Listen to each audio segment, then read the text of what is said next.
안녕하세요. 저는 서울대학교 국어국문학과 19학번에 재학 중인 김현진입니다. 안녕하세요. 저는 서울대학교 의예과 21학번에 재학 중인 김성욱입니다. 그럼 성욱이는 원래 수학을 잘했었어? 내신 성적만을 놓고 보면 항상 안정적으로 1등급이 나왔었고 근데 모의고사는 안정적인 1등급은 아니었고 1, 2등급 왔다 갔다 했던 것 같아요. 나는 내신도 1등급이었고 모의고사도 항상 1등급이었어. 못하는 편은 아니었다고 생각해. 그러면 이제 수학을 어려워하는 친구들이 진짜 많잖아. 그리고 우리도 뭐 잘하는 편이긴 했지만 아예 안 어려웠던 건 아닐 거란 말이야. 그런 어려움을 겪었던 경험과 그걸 극복하기 위한 노력을 한 적이 있어? 모의고사 이제 29번, 30번 이런 킬러 문제들을 해결하는 데 있어서 처음엔 되게 어려웠는데 사설 인강을 좀 많이 참조했던 것 같아. 매뉴얼을 만들어 주시잖아. 이런 조건이 나오면은 이런 식으로 대응하세요. 뭔가 이런 행동 양식을 취하세요. 이런 매뉴얼을 많이 제시해 주셔서 그런 거를 참고하면서 이것저것 체화해 나가는 연습을 했던 것 같아. 그런 식으로 연습을 하면서 문제를 점점 더 잘 풀어 나갔던 것 같아. 언니는 뭔가 어려웠던 거 있었어? 근데 나는 문과였다 보니까 난도가 높지가 않아서 막 엄청 어려운 적은 없었는데 그래도 어려워하는 친구들 진짜 많을걸? 그래서 나는 항상 해당 개념을 정말 꼼꼼히 숙지하고 그 다음에 문제풀이에 진짜 많은 집중을 했어. 난 좀 양을 많이 해야 수학은 특히나 실력 향상에 도움이 되는 과목이라고 생각을 해서 매일매일 100문제에서 200문제 정도는 풀려고 노력을 했던 것 같아. 시간적으로도 엄청 부담되지도 않았고 감을 잃지 않고 꾸준히 맨날 공부하는 연습을 했던 것 같아.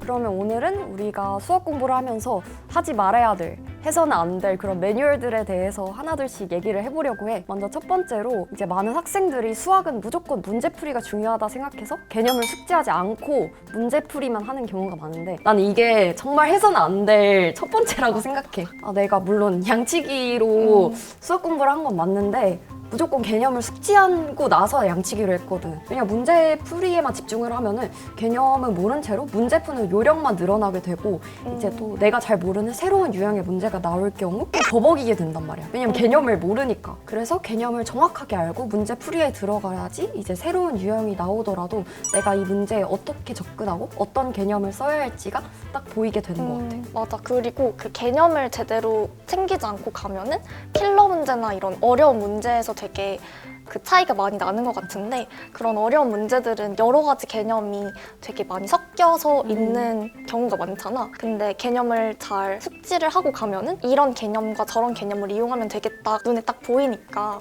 조금 더 수월하게 문제를 풀 수 있었던 것 같아.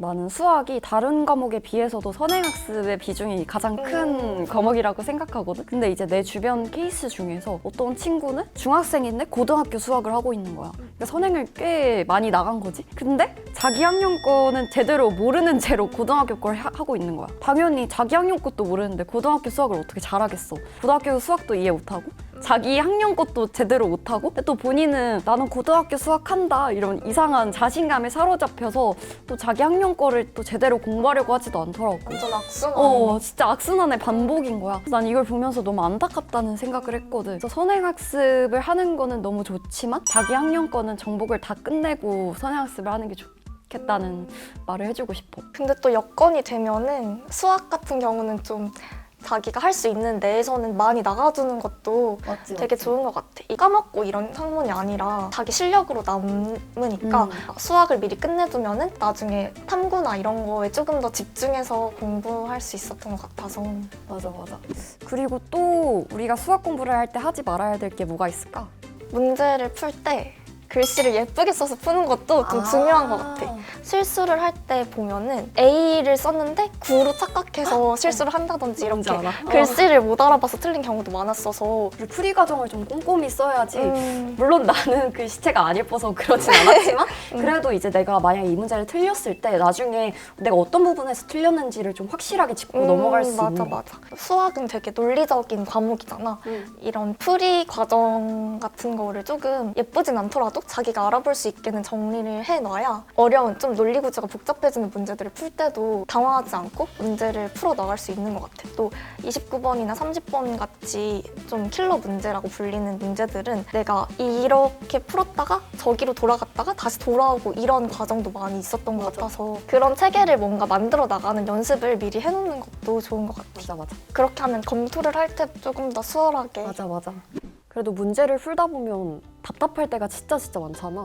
그렇다고 바로 답지를 보진 않았으면 좋겠고 조금은 나 스스로만의 고민을 해볼 필요는 있다는 점. 약간 그럴 때 있잖아. 아 조금만 뭔가 변화를 주면 맞아, 답이 맞아. 나올 것 같은데 진짜 죽어도 답이 안 나온다. 이럴 때는 답지를 참고하긴 했어. 답지를 바로 보지는 말고 뭔가 어려운 문제가 있어도 조금은 고민을 하고 봐야 얻어가는 게 있는 것 맞아, 같더라고. 맞아.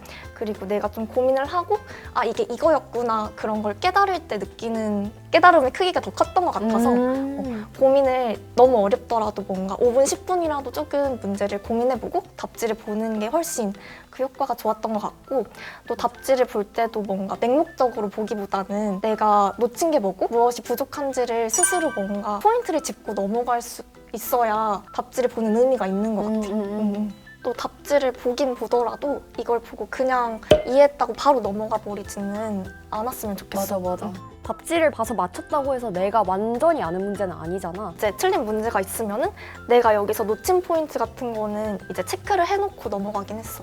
그래서 문제집을 한 번씩 푼 건 거의 없었고 다 여러 번씩 풀었어서 이제 여러 번 다시 돌아올 때마다 그 포인트들 다시 한 번 더 체크하면서 그렇게 오답 정리를 했던 것 같아. 나도. 조금이라도 내가 제대로 못 푼 문제는 다 틀린 표시를 해놓고 몇 번이고 계속 정말 제대로 맞힐 때까지 풀었던 것 같아. 그 다음으로 수학 공부 때 하지 말아야 될 게 계산 실수를 정말 많이 하게 되잖아 우리가. 나도 진짜 많이 하긴 하는데 이거를 사소하게 여기지는 않았으면 좋겠어. 아니 이게 조금만 방심하면은 틀리기 십상이거든. 시험에서까지 계산 실수로 틀려버리면 너무 속상하잖아. 그래서 평소에 정말 꼼꼼히 연습하고 시험 볼 때는 검토를 여러 번 했으면 좋겠다는 점. 맞아. 그리고 나도 실수가 되게 잦았는데 내가 틀린 실수들을 조금씩 체크를 하고 통계를 내보니까 틀리는 건 또 틀리고 이런 패턴이 조금 있더라고. 통계까지 냈어? 나는 막 2분의 1 더하기 3분의 1 이런 것도 되게 많이 헷갈려 있었고 무의식적으로 실수를 하는 패턴이 좀 있었던 것 같아가지고 혹시 계산 실수가 잦은 친구들이라면 한번 자기가 어디서 주로 실수가 나는지 이런 것들을 좀 체크해 보는 것도 괜찮을 것 같아. 시험 전에 쉬는 시간에 잠깐 훑으면은 뭔가 내가 무의식 중에 실수를 하는 걸 조금 방지할 수 있더라고. 그리고 수학 문제집을 샀을 때 나는 문제집 위에 바로 풀기보다는 연습장에 푸는 걸 추천해. 나도 연습장에다가 거의 풀었고 근데 고3 때는 이렇게 옮겨 적는 시간도 약간 아까운 거야. 그래서 똑같은 문제집을 막 2-3권씩 사가지고 풀거나 그렇게 했던 것 같아. 어떤 경우로든 같은 문제집을 여러 번 반복해서 풀어볼 수 있게끔 자기가 장치를 조금 마련해 놓는 게 좋은 것 같아. 맞아. 그리고 문제집 위에다가 바로 풀어버리면은 이제 나중에 한 번 더 풀 때 너무 번잡하잖아 그 주변이. 맞아. 그래서 나는 연습장에다가 깔끔하게 풀고 이제 깔끔한 상태의 문제집을 다시 풀어보는 걸 추천해. 시험에서 수능이나 내신 시험에서 하지 말아야 할 행동이나 습관 같은 게 있을까? 나 같은 경우는 이제 문제를 풀다가 막히는 문제가 있으면은 거기에 너무 연연하지 않고 일단은 넘어갔던 것 같아. 나도. 시험이라는 게 어쨌든 주어진 시간 안에 최대한 많은 문제를 정확하게 풀어내는 게 중요한 거니까 이 문제가 아니더라도 다른 문제를 맞으면 되는 거잖아. 그래서 일단은 넘어가서 끝까지 다 푼 다음에 풀 수 있는 문제를 다시 시간이 남으면 돌아와서 다시 고민해보고 이랬던 것 같아. 뭔가 그렇게 했을 때 조금 더 여유 있게 고민해 볼 수 있기도 했고 또 처음 풀었을 때 막혔던 문제들이 다시 돌아와서 보면은 맞아. 풀리는 경우도 있더라고. 맞아. 그리고 한 문제 때문에 내가 뒷 문제를 맞지. 못 풀다가 아예 시험 시간이 끝나버릴 수도 있기 때문에 막 여러 개 틀리는 것보다는 그냥 그 모르는 한 문제 틀리는 게 낫잖아 맞아, 차라리. 맞아. 보통 시험 시간이 사실 부족한 경우보다 남는 경우가 훨씬 많거든? 근데 그 사이에 막 나 피곤하다고 자든지 아니면은 딴 생각하든지 약간 이런 거 하지 말고 국어나 영어 과목 같은 경우에는 내가 딱 처음에 감이 왔던 그 답이 맞을 경우가 상당히 높거든? 근데 이제 수학 같은 경우는 내가 계산 실수하거나 그런 잔실수들 했던 게 풀면 풀수록 보일 수밖에 없기 때문에 수학만큼은 정말 검토를 여러 번 해야 되는 것 같아. 나도 뭔가 매 시험마다 검토를 하면서 한두 문제씩은 꼭 고쳤던 것 같아. 맞아. 아마 검토를 하지 않았다면 서울의대에 합격할 수 있었을까 싶을 정도로. 의대 합격 비결 검토. 진짜 우리가 기출이 중요하다는 건 사실 모두가 다 아는 사실이잖아. 근데 언니는 수학 공부할 때 사설 문제도 많이 참고했었어? 나는 학원에서 나눠주셔서 매주 한두 회 정도는 풀었던 것 같아요. 엄청 많이 풀진 않았고. 막 국어나 영어 같은 과목들은 정말 평가원 기출이 너무너무 중요하잖아. 그리고 사설의 논리와 평가원 기출의 논리가 이제 좀 다른 경우도 진짜 많고. 근데 수학은 그 차이가 타 과목에 비해서 좀 적은 것 같아. 그래서 기출만 봐야겠다. 뭐 아니면은 사설이 좀 더 난이도가 있으니까 사설만 봐야겠다. 뭐 이런 생각들보다는 기출과 사설의 그 비중을 너무 차이 들지 말고 둘 다 꼼꼼히 풀어보는 게 난 중요한 것 같아.